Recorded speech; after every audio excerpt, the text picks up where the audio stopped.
Hola, mi nombre es Ana María Franco, más conocida como Mamá con Amor. Hoy quiero compartirles una historia que quizá no se ve detrás de lo que hago hoy, pero que es el principio de todo, es la fuente de todo y es el propósito principal de lo que hago hoy y lo que más disfruto. En el 2014 yo era una abogada, desastre, tacones, medias veladas en una firma muy prestigiosa de mi ciudad. Todos mis sueños tenían que ver con mi parte profesional. Yo me soñaba siendo esa abogada como de las series de televisión, con un superpuesto y sobre todo con un ego gigante que pudiera llegar a cualquier salón a generar esa apertura de todas las bocas por mi nivel intelectual. Eso fue lo que me enseñaron que era el éxito. Escalar, escalar, ser indispensable para una firma, para unos clientes y que todo el mundo pudiera mirarme desde muy lejos y decir, wow, qué tesa. Y digamos que la vida, de alguna manera, nos vende que si creamos ciertas condiciones y vamos haciendo ciertos check en una lista de pendientes, pues de alguna manera nos van a dar a cambio la felicidad. En ese entonces, pues en una casa muy unida, con dos hermanas y mis padres, nos decían, hay que ser bueno en el colegio, hay que sobresalir, luego tienes que salir del colegio y estudiar una carrera, mejor si es prestigiosa, ¿no? Y ahí también tienes que sobresalir y tienes que ser la mejor. Y luego posiblemente te vas a conseguir un muy buen trabajo, vas a ser la mejor, la empleada del mes tras mes, y conseguir mucho a nivel profesional y de seguro vas a construir una pareja con alguien en tu vida, vas a tener tus hijos, tu casa propia y un discurso que yo hasta ese momento iba cumpliendo como la mejor. Me gradué de la universidad con honores, estaba trabajando en esa firma de abogados y sentía que ya casi podía tener un poquito más de esa felicidad tan prometida, de esa plenitud, pero me faltaba mucho de la lista. Conocí a un hombre 14 años mayor que yo, hoy mi esposo, y él al mes de conocerme me propuso matrimonio. Pero yo decía, claro, es que ya casi estoy muy cerquita de esa felicidad, solo falta un chulito más. Entonces le dije, claro, casémonos, sin entender siquiera lo que estaba haciendo. Hoy es mi esposo, se los adelanto. Y luego de 2 años de esa convivencia y de escalar profesionalmente, pues él me dice, seamos papás. Y yo, claro, un pasito más cerquita en esa lista de pendientes, dije que sí, iba a ser mamá. Yo no entendía qué era lo que estaba haciendo. A los 23 años uno es muy chiquito para jugarse una carta tan profunda. Y sentí que era como esas cosas que yo había hecho y que les había puesto check en la lista de mi vida. Pues buscamos un bebé, inmediatamente llegó un embarazo, yo seguía muy ocupada en mi firma de abogados y empezamos a tener conversaciones del estilo de qué tipo de mamá te gustaría ser. Yo respondía en automático replicando el patrón de mi mamá, no, yo nunca voy a dejar de trabajar, para mí lo más importante siempre será el trabajo. Uno va al trabajo, deja a los hijos al cuidado de alguien y vuelve al trabajo como si nada, porque la mujer del siglo XXI pues es una mujer que puede con todo. Mi esposo me miraba como contrariado muchas veces y me decía, ¿y si tal vez te quedas un poquito en la casa? No, no había espacio siquiera para pensar en eso. Y claro, yo era una abogada bien ocupada con teleconferencias hasta las 3 de la mañana, un embarazo muy sano que no sentí nunca como un obstáculo y le estaba cumpliendo o rindiendo pleitesía a esa supermujer del siglo XXI, en tanto pues ella estaba embarazada y seguía trabajando como si nada. En la semana 25 más o menos decidimos hacer como una pausa de la vida laboral. Yo acompañé a mi esposo a hacer un curso en otro país y en la semana 27, justo un día antes de devolvernos de ese viaje, yo rompí fuente. Rompí fuente sin entender qué era lo que me estaba pasando. Yo no había tenido tiempo de ir a ningún curso prenatal porque yo estaba muy ocupada. Y cuando rompí fuente, llamé a mi obstetra, segura de que eso se podría arreglar de alguna manera, y le dije, bueno, y entonces yo voy al hospital y me ponen un poquito de agua, me cosen y yo vuelvo a Colombia. Y me dijo, no, no, no, no es tan fácil, vas a tener una hija prematura. Yo no dimensioné en ese momento qué era lo que me estaba ocurriendo. Una vez me ingresaron al hospital y me explicaron qué era lo que había ocurrido. Se paró un médico de bata verde enfrente de mí y me dijo, lo siento mucho, hasta aquí llegó tu embarazo. Yo no entendía qué era lo que me estaba diciendo y mi cerebro infantil pensaba que de repente me iban a entregar un bebé llorando, como lo hemos visto en las películas. Pero luego entró otro especialista y me dijo, puede ser que tu bebé no sobreviva. Aquí vamos a estar muy dispuestos a brindarte el mejor cuidado, pero es algo que tienes que empezar a contemplar. Mi cabeza productiva y de responsabilidad en ese momento, lo primero que hizo fue llamar a mi jefe en Colombia, decirle, tengo un impasse, y usé esa palabra. Necesito renunciar porque no sé qué es lo que va a pasar con esta bebé, pero te estaré comunicando para volver al trabajo. Esa era mi prioridad.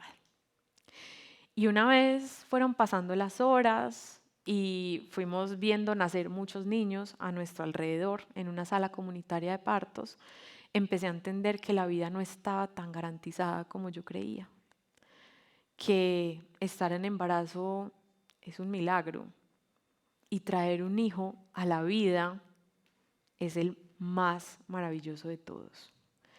Los médicos me explicaban un poco qué era lo que había pasado. Me decían que no era posible meter más agua, que iban a intentar dejar esa bebé el mayor tiempo posible aquí adentro, pero que sin duda alguna con la bolsa rota, pues esto no tendría como un futuro muy largo. Durante 9 días yo estuve totalmente quieta. No pude pararme, ni ir al baño, ni bañarme. Estábamos mi bebé, mis pensamientos y yo, como nunca en toda mi vida. Porque siempre ese afán de productividad, ese montón de checklists, esos pendientes, tenían un lugar muy protagónico y nunca había estado a solas conmigo. En ese silencio me preguntaba yo, ¿qué es la vida? ¿Cuáles son las prioridades? ¿Qué es lo realmente importante? ¿Quién es Ana si no es una abogada? ¿Quién es Ana si es una mamá primeriza sin su bebé? Porque se podía morir. ¿Quién es Ana con unas implicaciones importantes en la salud de esa bebé que está luchando por su vida pero que no sabemos qué va a pasar? Y en esas preguntas solo había silencio. No había respuestas, ni siquiera una ruta de cómo navegarlas. Las lágrimas ya eran tantas que casi hacían como un camino certero en el cachete por donde rodaban y rodaban días enteros y noches. Y los médicos no se explicaban por qué esa bebé seguía sobreviviendo en mi útero. Un día el médico me dijo, el líquido es lo que nos permite saber de qué tamaño viene la bebé y en qué condiciones viene, porque claro, aprendí más de medicina en esos días que en toda una carrera. Y me dijo, estamos listos para intentar nacer. Entonces lo que va a ocurrir es que vamos a ir a una sala de partos, voy a ponerte una anestesia y vamos a lograr que esta bebé de alguna manera sobreviva al menos unos segundos. Y prepararte para ese momento cuando te has imaginado que todo en la vida es tan fácil como hacer un checklist, o por lo menos tan merecido porque tú eres una mujer saludable y te cuidas y tienes un cuerpo deportivo, es encontrarse también con el factor suerte. Un factor al que no se abona, que no te garantiza nada y que simplemente ocurre, algo que era una novedad para mí.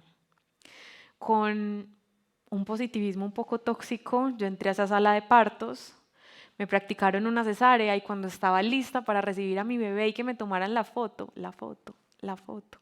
se la llevaron. Yo me desmayé, no tuve control de la situación, hicieron algunas maniobras para traerme de nuevo a la vida y esa bebé no estaba por ninguna parte.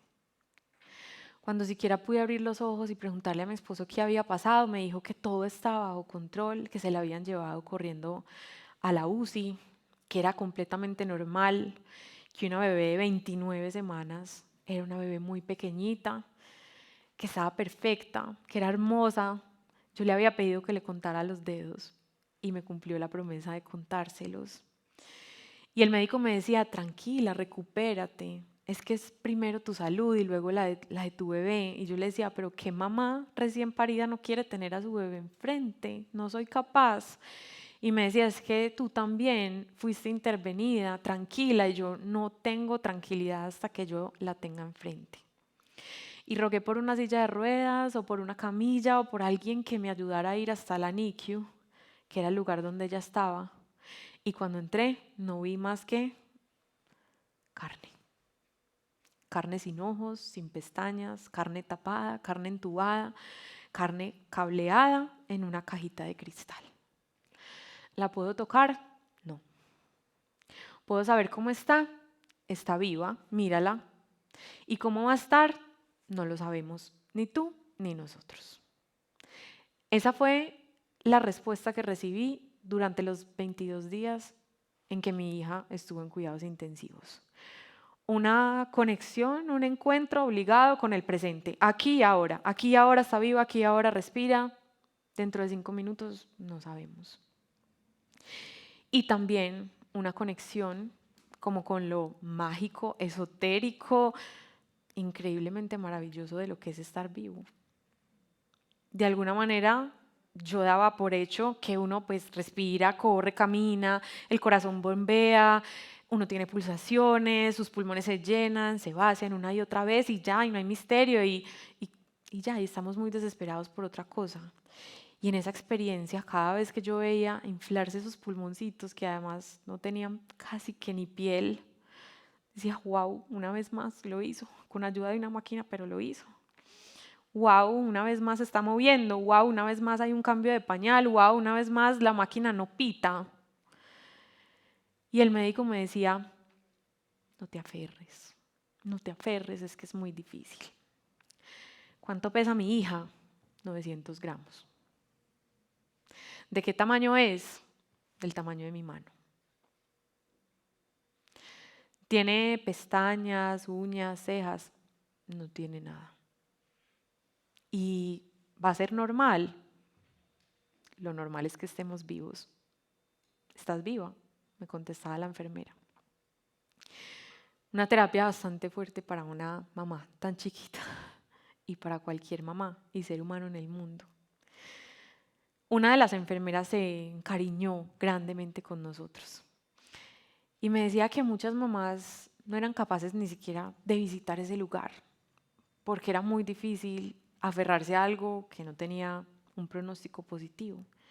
Ella me empezaba a decir que de pronto si yo lograba darle mi leche, de alguna manera esto podría ayudar a ese pronóstico. Y entonces hice llamar a la asesora de lactancia, que se me enrolló como un caracol encima de mí y logramos sacar las primeras gotas de leche y por fin sentía que yo de alguna manera tenía un papel activo en ese proceso. Y empezaron a transitar los días con una sensación de que ya no era yo tanto la protagonista de mi vida, sino que alguien por allá arriba estaba jugando como a los títeres con mi vida, con la de mi esposo y con la de mi hija. Y empezaron a progresar las cosas de una forma completamente inesperada y también incierta. A mi hija le retiran el primer tubo, no teníamos nada para hacer, nada, absolutamente nada más que rezar porque no estaba en nuestras manos.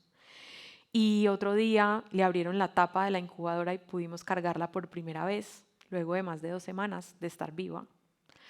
Ese contacto piel con piel fue mágico, pero a la vez súper miedoso, porque yo sentía que era tan frágil y tan chiquitica que en cualquier momento le iba a pasar algo. Yo quería devolverla todo el tiempo como a esa cajita, a ese centro de control. Y en alguna oportunidad una enfermera me pasó un documento que hablaba sobre la incubadora. Yo, que siempre he sido muy nerda, empecé a estudiarme ese documento como si fuera un salvavidas. Y mis papás, que son médicos, me ayudaban a traducir el documento porque esa información solo estaba en lenguaje médico. Después de conocer de alguna manera esa información, yo sentí que algo en mí había cambiado, que yo ya no me sentía tan perdida, que estaba entendiendo lo que estaba pasando. Y de alguna manera como que resoné con esto de que, bueno, sí tengo algo para hacer, puedo aprender de lo que está pasando. Luego vino la de primeros auxilios, a la que también le pedí bibliografía. Parecía como una loca en un hospital pidiendo libros, documentos, artículos, algo que yo pudiera leer. Y cada vez más, en tanto iba consumiendo esa información, me daba cuenta que había cosas valiosas, que por lo menos estábamos pasando el tiempo de una forma productiva y que yo estaba comprendiendo en qué estábamos, en qué agua o en qué mar nos estábamos metiendo. De alguna manera, en una de las tardes cerraron las cortinas de esa incubadora en donde estaba mi hija y tuvimos un momento como muy sublime. Yo no he sido una persona religiosa, en tanto no tengo una práctica en la que yo vaya a una iglesia puntualmente, pero fue un momento de esos como que uno siente que hay una luz diferente.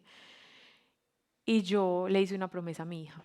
Yo le dije, si tú sobrevives de esta situación, yo me voy a encargar de que muchos papás valoren la vida. Y siento que a esto viniste, pues todo el mundo te dice que es un para qué, no un por qué. Yo le dije, a esto viniste a conectarme con esa forma genuina de la vida, de sus milagros, de respirar, de hacer tantas cosas que hacemos que yo ni había notado que tenían que pasar muchas otras cosas para que ocurrieran, te lo prometo. Y fue una promesa que en los días siguientes cobró mucho valor porque empezó a progresar más rápido de lo normal. Nosotros salimos del hospital con la advertencia médica de que en los 2 años siguientes teníamos que llevarla a unos controles neurológicos. En esos controles iban comprobando qué tantas implicaciones había tenido nacer con tan pocas semanas de gestación. Y en cada control volvían y chequeaban que la niña sí pudiera ver, sí pudiera escuchar, que tuviera un tono muscular adecuado, que sí estuviera entendiendo, bueno, y miles de factores. Durante ese tiempo yo solo me dediqué a estudiar y a estudiar y a estudiar.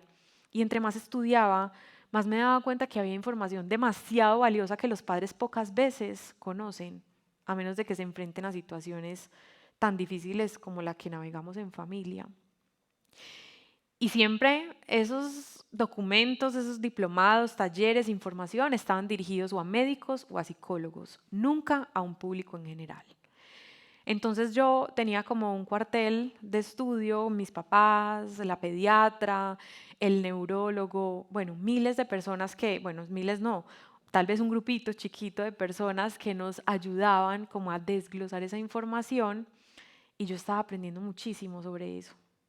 Y a los 2 años tenemos esta cita en donde nos dicen, su hija es un milagro, felicitaciones, no tiene ninguna implicación neurológica, no hay un rezago que podamos ver, bienvenida a la maternidad. Hasta ese momento yo no había tenido vida más allá de cuidar a mi hija. No era capaz de soltarla ni dejarla cargar de nadie, no dormía derecho, todo el tiempo le monitoreaba absolutamente todo y mi casa parecía en la pandemia, lo que pasa es que era el 2014. Mascarillas, antibacteriales, nadie entraba, un control exhaustivo por absolutamente todo. Entonces cuando nos dan esa alta neurológica, pienso yo, ¿y qué voy a hacer con mi vida? Ya no soy esa Ana que es capaz de ir a una oficina 10, 11 horas. Ya no soy esa Ana que se siente identificada con el prestigio del cliente ni con sus metas profesionales. Ya soy esa Ana que valora la vida. Ya soy esa Ana que contiene, que cuida, que sirve, que ama y que quiere estar al lado de su bebé después de haber sido testigo de un milagro. Entonces decido tocar la primera puerta en la oficina de abogados. Me dicen que si no estoy tiempo completo, no me reciben. Y pienso, bueno, yo nunca vendí gomitas en el colegio, no fui emprendedora, no tuve como estas facilidades de vender ni de ser comercial. Voy a disfrutarme a mi hija en la casa, con el apoyo de mi esposo, que me dijo, quédate cuanto lo necesites. y me acordé de la promesa. Me acordé de esa promesa que le había hecho a mi hija y dije, voy a abrir una página en Instagram hace 11 años, cuando los influenciadores no existían, cuando no había nada de este mundo digital que hoy conocemos y navegamos con naturalidad. Y dije, voy a abrirla al escondido, que nadie sepa, ni mi familia, ni mis amigos. Y voy a empezar a compartir esta información que yo he estudiado para mi hija, pero que de repente siento que puede ayudar a muchísimas familias. Información como el contacto piel con piel, la lactancia, los masajes, las conexiones neuronales, el desarrollo de los niños, las emociones, los límites. Y abrí la página en completo secreto de mi entorno cerrado. Esta página empezó a crecer de forma silenciosa. En ese momento no había una estadística ni una obsesión por los números. Yo solo compartía mi día a día de mamá con una niña chiquita en la casa, un poco lo que hacíamos, las actividades que yo había aprendido para lograr ese correcto desarrollo de ella, y desglosaba artículos médicos o psicológicos en lenguaje sencillo como las vacunas, la visita al pediatra y cosas muy cotidianas. Y empecé a recibir mensajes de personas alrededor del mundo que se sentían acompañadas y abrazadas por esa maternidad que yo había decidido compartir. Yo era una mamá muy, muy chiquita. Mis amigas no eran mamás. Los amigos de mi esposo ya tenían hijos medio grandes y yo no quería pasar por boba que les preguntara a sus esposas. Las únicas personas que me hablaban a mí de esto eran mi mamá y mis tías, y qué aburridor. Y empecé a creer ese espacio que yo me soñaba para mí. Empecé a hablar sinceramente de lo duro que era también ser mamá, de lo difícil que era mirarse al espejo otra vez, de esa encrucijada de haber sido súper productiva, súper social, una mujer mega empoderada y de repente verme en la casa con mi bebé. Y muchos temas que apenas hoy, 11 años después, son un tema tranquilo en las mesas de gente muy conocida, porque tampoco es un tema abierto. Empecé a crear esto y me empezaban a pedir información. ¿Por qué no hablas de este tema? ¿Por qué no hablas de este otro? Empezaba a buscar yo talleres, espacios para poderme capacitar y dar ese tema con alguna autoridad. Me volví a meter a la universidad. Empecé a estudiar todo cuanto iba transitando con mi bebé para poder brindar no solo la experiencia como mamá, que es supremamente valiosa, sino también la experiencia como ser humano, lo retador, lo oscuro, lo difícil, lo que nadie habla muchas veces. Y así nació Mamá con Amor, una comunidad que hoy tiene más de 1 millón de personas en redes sociales y una comunidad que contiene infancias, maternidades, paternidades y cuidadores alrededor del mundo. Mis primeros talleres fueron talleres presenciales en donde yo preparaba limonadas y sándwiches para los asistentes. El centro de estimulación al que yo metí a mi hija me recibió con las puertas abiertas para hacer este primer encuentro y llegaron 11 personas. 7 eran mamás compañeras del centro de estimulación. Y yo, pues que siempre he sido como muy nerda, pero me gustan las cosas prácticas, me aprendí esas charlas de memoria y llegaba como a alivianar las maternidades de todas y me decían, queremos más, haz de otro tema. Y mi hija por ese entonces empezaba en ese periodo de las pataletas. Y decía yo, ¿qué hay para esto? ¿Qué hay para esto? ¿Cuál es el tema en el que yo me puedo capacitar para poder enfrentar este momento con mi hija? Ahí me encontré con disciplina positiva, que es como toda una ola de crianza en la que fui a Perú, a Estados Unidos, me capacité y empecé a dar talleres y fueron un hit. Ahí empezó a crecer Mamá con Amor ya como una empresa. Empecé a viajar a las ciudades principales de Colombia. Muchas empresas ya querían que yo les ayudara como a sus trabajadores en el tema de la crianza para alivianar un poco las cargas, en especial a las mujeres. Y de repente caímos en una crisis de pareja, mi esposo y yo. Ahí yo creo que ya tenía ese chip metido de, wow, con los momentos oscuros uno puede lograr muchas cosas si encuentra las herramientas correctas. Y entonces en esa crisis de pareja, claro, muy lastimada por lo que estaba pasando, pero ya tenía como un ojo puesto en qué podía hacer y cuántas parejas del mundo no transitarían el mismo problema. Y empecé a hacer encuestas dentro de mi red social para saber cuánta gente estaba atravesando el mismo problema, que era ser parejas luego de ser padres, perdernos en ese equipo que formamos con nuestro esposo o con nuestra esposa, porque de repente ya no somos los mismos una vez somos padres. Y me encontré con otra certificación y dije, vamos a hacerla, listo. Me fui a la certificación y 6 meses después mi matrimonio se había salvado. Entonces creé otro taller sobre el tema de parejas.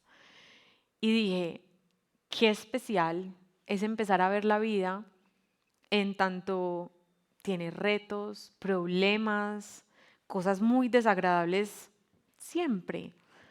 Pero, ¿qué hay más allá de eso y cómo podemos ayudar a los demás a transitar esos mismos procesos? Porque nunca estamos tan solos como creemos.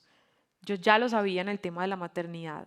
Cuando las mamás me contaban casi que en susurros cuáles eran sus retos y mi hija súper pataletosa y creían que yo les iba a hacer una cara de sorpresa como de, ¡ah! Tu hija, tú.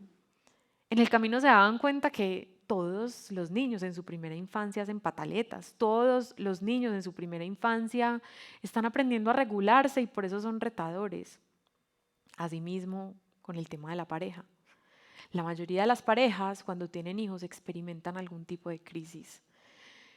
Y empecé a entender que lo mío, tal vez, era transitar una vida humana común y corriente como la de cualquier persona, pero ser muy hábil en identificar no solo la caverna oscura en la que muchas veces entramos, sino las herramientas que de alguna manera vamos agarrando, teóricas o no, de la psicología o no, de la superación personal o no, y volverlas cursos. Esto hace que antes de la pandemia, en el 2018 más o menos, yo empiezo a tener alumnos de muchas partes del mundo que no podían viajar pues, a mis talleres presenciales. Empecé a tener sesiones virtuales con ellos hasta que dije, voy a crear una plataforma virtual de cursos. Eso en ese momento era como un sueño muy extraño. Yo me acerqué a varias partes para este tipo de cursos donde los grababan y me decían, no, tal vez esto está más enfocado como a la medicina, por ejemplo, recuerdo mucho una empresa que me decía, hemos hecho estos cursos, pero para implantes cocleares del ojo, no sé qué, yo no, yo quiero un taller de crianza. Ellas me decían, pero la gente sí comprará eso, pero la gente, y digamos que arriesgándolo todo, yo decidí creer en ese proyecto y montar mi propia plataforma. La estrené en diciembre del 2019, de manera que en el 2020, cuando todos estuvimos encerrados en la casa, yo ya tenía una plataforma para que la gente hiciera los cursos que quisiera, que estaban dentro de mi portafolio, 24/7 desde cualquier parte del mundo. Muchas empresas me llamaban desesperadas y me decían, tenemos ejecutivos de alto rango que están conociendo a sus esposas y además no les gustan. Ayúdeme. Tenemos empleados que se están sentando a comer con sus hijos y no los reconocen y vienen acá a la empresa y nos dicen, no podemos rendir igual porque mis hijos son muy mal educados. ¿Qué podemos hacer? Y empecé yo a decir, ok, más problemas, más herramientas, más soluciones. Entonces hagamos cursos para eso. Y fue así como durante toda la pandemia nos dedicamos a crear un portafolio digital súper lindo que hoy cuenta con 7.000 estudiantes en muchos países, en más de 62 países. Cursos de mamás primerizas, cómo enfrentar esa primera maternidad, cursos de disciplina positiva para las pataletas, cursos de la mujer que hay detrás de sus roles, porque claro, todas las mujeres en algún punto nos perdemos. Cursos de pareja para poder navegar esto de ser padres y ser pareja a la misma vez. también una mentoría individual para autocuidarnos y rematernarnos mientras estamos siendo padres y así, casi que cualquier espacio que tenga que ver no solo con mis retos personales y con esta experiencia de ser seres humanos, sino también pues con este conocimiento que a la par de alguna manera he podido tener acceso a él. Esto, digamos que ha escalado a estar en paneles en México, Nueva York, Miami, o sea, lugares inimaginables. Y de alguna manera muchas personas se imaginan que esto todo fue calculado, porque te dicen mucho, cuéntame la historia y cuándo te propusiste ese objetivo y cómo llegaste allá y cómo te lo trazaste. Y para mí no significa nada de esto. Para mí fue simplemente hacer lo que tenía que hacer en el momento en el que me estaban ocurriendo las cosas. Esto no fue planeado, no tengo un mentor a quien debo agradecerle mi camino, tampoco tenía la claridad de saber dónde iba a llegar, no tenía ni siquiera las herramientas de saber qué sería lo valioso para mí en un año como este. Yo solamente estaba haciendo lo que tenía que hacer. Estaba navegando la incertidumbre cuando nació mi primera hija. Estaba informándome lo mínimo que tenía que informarme. Estaba cumpliendo una promesa y estaba sirviendo como en ese momento lo podía hacer, sabiendo que lo que yo sabía hacer y es lo que nos han convencido de alguna manera en este discurso, era lo único que podía hacer, que era ser abogada. En esa situación, para nada. Lo que podía hacer era contener a otras mamás que estuvieran pasando por momentos difíciles. Era sostener con palabras bonitas algún corazón de un papá o de una mamá que estuviera aporreado. Era constantemente recordarles a los padres que la vida es un milagro y de alguna manera traducir esos retos en herramientas valiosas para cualquier persona. Ahora, en ese camino también me di cuenta que somos padres la mayoría de las veces desde un lugar como de perfección. Nos imaginamos que como padres tenemos que hablarles a los hijos súper acartonado, como si tuviéramos todas las respuestas de nuestras vidas. Y les damos unos discursos espectaculares, porque los que son padres aquí pueden como recordarlo. La honestidad, hijo, háblate bien, hijo, pon límites, usa tu voz, un montón de cosas en las que yo me preguntaba, y yo lo sé hacer, y yo lo hago conmigo, y yo cómo me hablo, y yo cómo gestiono mis emociones. Y en esas preguntas un día me declaré aprendiz para siempre. Y eso me alivianó mucho el camino, porque el día que entendí que no tenía que ser mamá desde este lugar desde el que pensamos que todo en la vida tiene que estar resuelto y que tenemos que saberlo todo y que somos un producto terminado, sino que podía ser mamá desde este lugar en donde también estoy aprendiendo a vivir la vida, en donde también tengo muchos desaciertos, en donde también hay días en que se me zafa la cadena y reacciono como no me gusta, en donde también en mi parte profesional, de amigas, de hija, de otros roles, cometo errores y aprendo. Ay, qué alivianador se siente acercarme a mis hijas desde ese lugar, desde el yo también estoy aprendiendo y desde la coherencia de lo que yo uso para aprender conmigo misma y de lo que espero que tú también aprendas, pero ya no desde este lugar aleccionador, sino desde un lugar un poquito más humano. Mi misión entonces hoy es convertir mis cavernas en oro, no solamente para mí, sino para las personas que me rodean.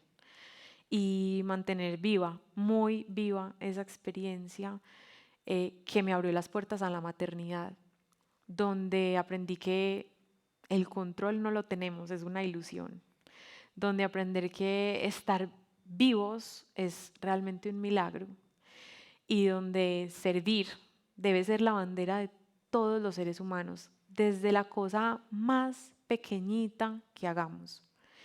Y también ver hoy a mi hija, que es preadolescente, que tiene 11 años, siendo la mujercita que es fascinante, no por ego conmigo, sino por la oportunidad que tenemos las madres y los padres de transformar la vida de nuestros hijos.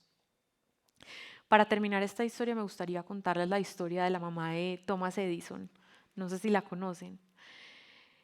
Cuando Thomas Edison tenía 8 o 9 años, le enviaron una carta a su madre a la casa.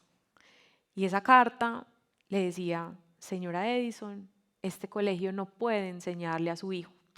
Es demasiado desaplicado y no aprende las lecciones a la par de sus compañeros.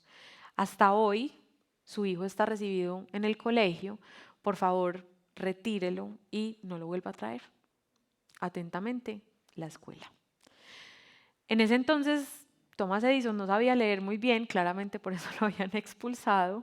Le preguntó a la mamá qué decía la carta y la mamá le dijo: aquí dice que eres el niño más listo de tu clase, que eres tan bueno y tan listo que no pueden enseñarte. A partir de este momento, yo voy a ser quien te enseñe, tu tutora y tu mamá. Y ya sabemos quién es Thomas Edison. Esos somos los padres. Somos potenciadores de todo lo que ya maravillosamente son nuestros hijos. Creemos muchas veces que los amoldamos a nuestra imagen y semejanza, o que todo cuanto son nuestros hijos es producto nuestro. Y digamos que ni tanto. Nuestros hijos ya son personas maravillosas. Es un préstamo de la vida. La vida nos los entrega para que nosotros podamos acompañarlos a crecer, disfrutarlos y meterles en ese equipaje de vida habilidades valiosas para que ellos puedan navegar esa vida de ellos sin nuestra ayuda. Lo estamos aprovechando. Estamos de alguna manera gozando y saboreando ese privilegio que son los hijos. O estamos creyendo soberbiamente que tendría que ser de una manera. Esto es una invitación a que de nuestras tragedias hagamos oro. Y también, si tenemos el privilegio de ser padres, madres, o tocar la vida de un niño en algún momento, lo hagamos conscientemente. Muchas gracias.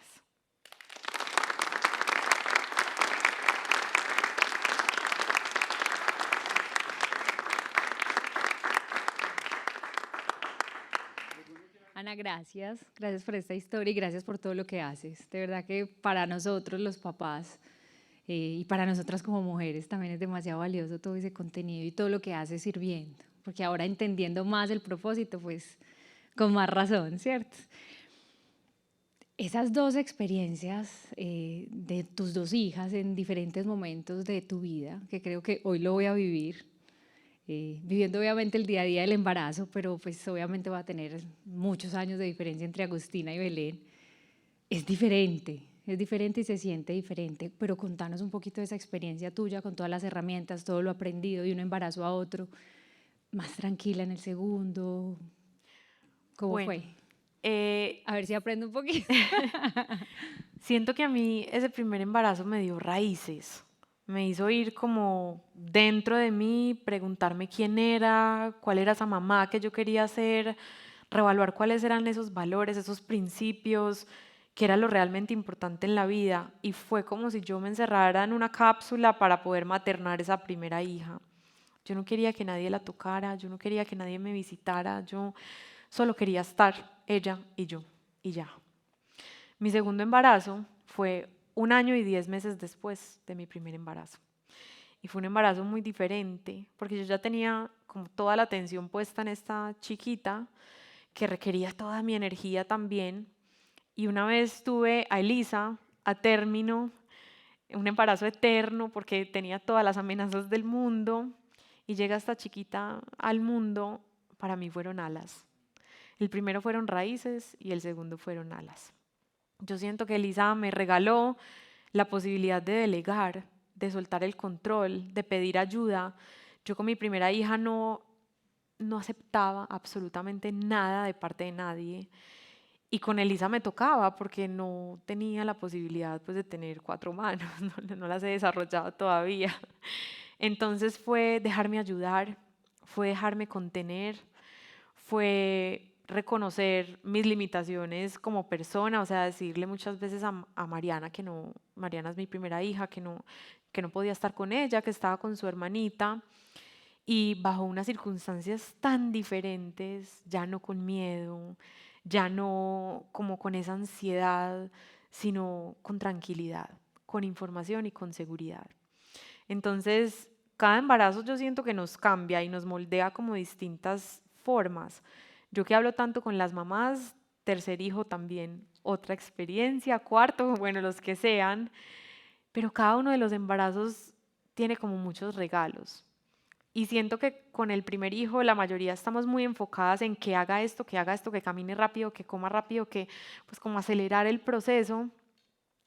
Con el segundo, en mi caso sabía que era la última, fue como detener el tiempo. Yo ya no quería que hablara, decía mal las palabras y yo le decía, nadie le corrija, a nadie. O sea, yo ya me quiero gozar este embarazo. Yo le decía mucho a mi esposo que esa segunda hija para mí estaba como enraizada en canguro, o sea, no se bajaba de mis brazos y era una cosa muy, muy bonita. Y siento que es eso, o sea, es como la invitación a no comparar las experiencias y a descubrir con curiosidad cuál es el regalo que viene esta bebé. No sabía que estabas en embarazo, qué emoción. Ana, muchas gracias nuevamente por contarnos tu historia. Realmente veo que, pues, desde que yo también lo he experimentado, los hijos vienen a sanarnos. Y me gustaría saber cómo has hecho con todas las actividades y todas las áreas en las que te toca que responder, profesional, con tus hijos, como esposa, cómo has hecho para administrar como ese tiempo, darle la prioridad a lo que primero va primero y así sucesivamente, porque a la hora de dedicarte también a compartir y a servir, creo que es importante no dejar a un lado la prioridad y pues también servir. Me encanta esa pregunta porque no lo sé. Yo siento que hay como un imaginario en el que las cosas están en equilibrio. Y esa es la palabra que tú me pides que yo te diga. Mucha gente me dice, ¿cómo haces para equilibrar tus roles? Mamá, esposa, amiga, el amor propio, las hijas, el trabajo. Wow, ¿cómo lo haces? Y cuando nosotros traemos como la palabra equilibrio, nos imaginamos de repente como una balanza en donde todo está al mismo nivel, ¿cierto? Yo creo que eso es una mentira, sinceramente. Yo siento que en vez de equilibrio la palabra es malabarismo. Y entonces ya vemos en nuestro imaginario un payaso, además disfrazado, además con una sonrisa y unos nervios. Y empieza como a coger una pelota que es la maternidad, la tiende microsegundos y la tira para arriba. Y coge el trabajo y microsegundos y la tira para arriba. Y coge la pareja y la tira para arriba. Y así es. En este momento yo estoy aquí, digamos que en mi parte laboral, dedicándome con todo el corazón y la presencia a esta charla. Yo no estoy pensando en dónde estarán mis hijas o qué estarán haciendo o si mi pareja me quiere o no me quiere. Yo estoy aquí dándolo todo. Ah, pero yo salgo de acá corriendo como siempre. Y llego a ver a mi hija que está tocando flauta traversa esta tarde y allá me siento con todo el corazón. Y estoy en presencia y estoy ahora y aquí viéndola tocar flauta traversa sin pensar en la lista de mercado que tengo pendiente y en la conversación que ayer tuve que no respondí lo que... No, yo siento que la clave del malabarismo es eso, ese preciso instante en donde esa pelota la coges y la tiras de la manera más adecuada posible para que aguante ese ratico sin ti. Y hay algo que mi mamá me decía siempre, que mi mamá es una super mujer, o sea, esas que uno dice, ¿cómo lo logra? Y me decía, hay como una estrategia de semaforización. Hay cosas que para ti son un semáforo rojo, es decir, que ya mismo les tienes que prestar atención, parar y dedicarte a eso. Hay cosas que están en luz amarilla, o sí, como amarilla, que tú puedes dejar en remojo, tal vez tener ahí para cuando tengas un ratico, y hay cosas que definitivamente están corriendo solas. Entonces, dependiendo del momento puntual de la vida y de mis días, yo estaré más dedicada a unas cosas que otras. Por eso mis días nunca se ven iguales. A veces necesito ser más mamá. cuando hay retos, cuando la vida no se siente tan liviana con ellas, ahí estoy. Y hay días en que mi profesión lo requiere todo. La clave está en no creerse el cuento de ser equilibrados y mantenerlo todo en la misma balanza. La clave está como en el tacto de qué es lo que necesita tu atención en este momento y cómo te vas a ofrecer a ese rol con presencia. Porque si estamos maternando, pero pensando en lo que no hicimos en el trabajo, en la lista de mercado, en la conversación pendiente, no estamos ahí. Entonces es aprender a estar presentes de verdad. Ana, muchas gracias, qué inspiradora historia. Yo soy Amaro Pérez, papá de Samara Pérez y Isaac. Y mi pregunta va acerca de cuál sería, o sea, el rol de nosotros como papás. ¿Cómo va acompañado a esa espectacular tarea que hacen también las mamás, sin olvidar nuestro rol? ¿Qué mensaje, pues, qué nos dirías acerca del papá presencial y el papá que está allí con sus hijos? Yo quiero empezar por decirte que todo cuanto soy se lo debo al papá que es mi esposo. Sin él no hubiera podido desarrollar ni los talentos, ni la paciencia, ni la maternidad tan soñada que he vivido con mis hijas. Entonces siento que el papel es total. Desde entender que biológicamente tu esposa ya no es solo tuya, sino que como que se dirige a su cría mucho tiempo. Y mi esposo era como, bueno, ¿y cuando pues estoy yo? Y yo como, no, pues yo ya soy esta cría.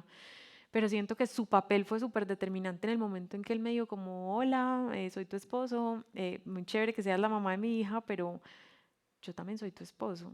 Y yo quiero volver a ver a Ana ser mujer, no solamente mamá. Ese papel es wow. Un esposo apoya muchísimo. Nadie como la mamá, eso si no lo pongamos en duda, pero ese papá cambia pañales, da teteros, ayuda, viste, corre, porque también es su hijo. Y también respeta que esa mamá no sea la misma de siempre. Mi esposo me decía, uf, qué cambiazo me metiste, tomabas aguardiente, parrandeabas hasta las 3 de la mañana y ahora pues es que mamá, la más santurrona, como si nada. Y él fue como muy paciente en entender que es una transición y que para las mujeres sobre todo es muy difícil desprendernos de esa idea de, ay, verdad, sí, yo soy una mujer otra vez.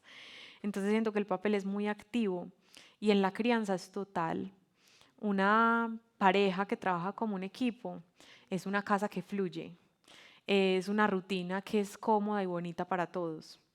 El papel del papá o la voz del papá es demasiado determinante en la vida de sus hijos y en tu caso que tienes 2 niñas es la primera referencia masculina de sus vidas.